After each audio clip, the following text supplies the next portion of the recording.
हरियाणा के फरीदाबाद स्थित JC Bose Science and Technology University के 5वें दीक्षांत समारोह में राष्ट्रपति द्रौपदी मुर्मू ने शिरकत की, जिसमें उन्होंने कहा कि भारत चौथी इंडस्ट्रियल रेवोल्यूशन की चुनौतियों का सामना करने और इससे पैदा होने वाले अवसरों का फायदा उठाने के लिए तैयार है।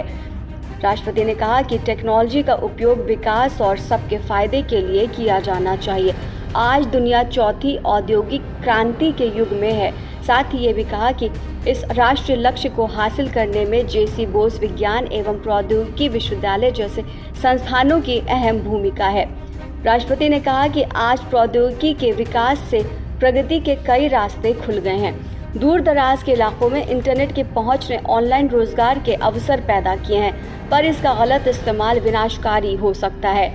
राष्ट्रपति ने युवाओं को कुशल और आत्मनिर्भर बनाने में महत्वपूर्ण भूमिका निभाने के लिए यूनिवर्सिटी की सराहना की।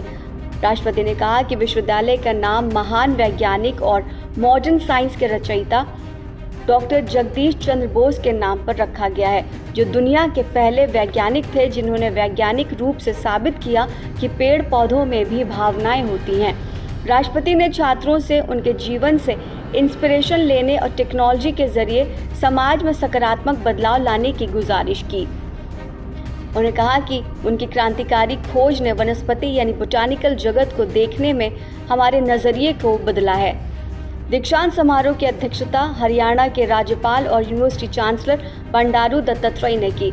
राष्ट्रपति ने 13 PhD डिग्रियां प्रदान की और छात्रों को 2 मेडल्स और सर्टिफिकेट्स भी दिए।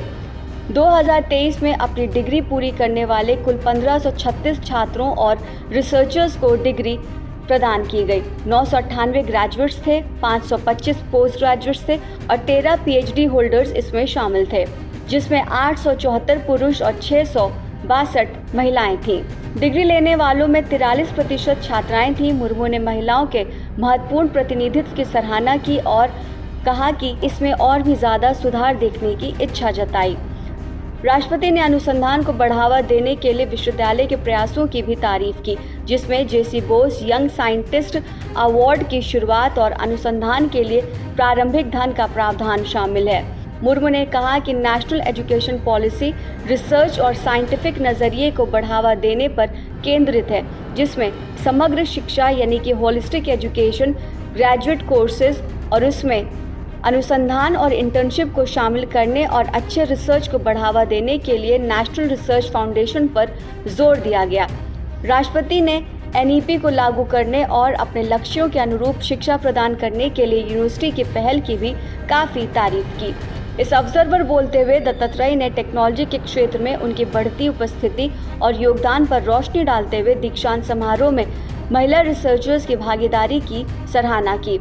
वाइस चांसलर सुशील कुमार तोमर ने कहा कि विश्वविद्यालय वर्तमान में 60 से ज़्यादा कोर्स प्रदान करता है। उन्होंने कहा कि यूनिवर्सिटी ने एकेडमिक ईयर 2023 और 24 से प्रभावी NEP को लागू करने के लिए सक्रिय कदम उठाए हैं। उन्होंने ये भी कहा कि इसमें रिसर्च वर्क को बढ़ावा देने, स्टार्टअप को प्रोत्साहित करने और छोटे बिजनेसेस को भी बढ़ावा देने और प्लेसमेंट को बढ़ाने पर ध्यान केंद्रित किया है।